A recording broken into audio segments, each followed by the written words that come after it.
आश्चर्य वाटलं की ज्या ठिकाणी अजितदादाचा लाडक्या बहिणीचा कार्यक्रम होतो त्याच ठिकाणचे आमदार इतके अपशब्दांमध्ये महिलांकडे बघण्याचा त्यांचा दृष्टिकोन आहे. महिला ही जननी आहे, त्यांना तुम्ही कॅटेगराईज करू शकत नाही. ती संसार चालवत असते, जिच्या हातात पाळण्याची दोरी ती जगाला उद्धारी असं आपण म्हणत असतो. राष्ट्रसंत तुकडोजी महाराजांचे हे शब्द आहेत.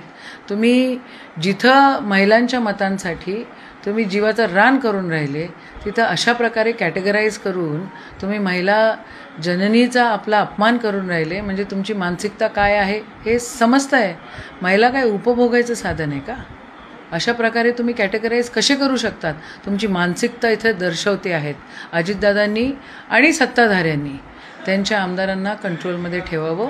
ह्या प्रकारचं महिलांचं कॅटेगरायझेशन कोणीच खपवून घेणार नाही. आणि तुम्ही जर संसारामध्ये या सगळ्या गोष्टी करत असाल तर मग संसार आणि समाज तुम्हाला धडा शिकवल्याशिवाय राहणार नाही.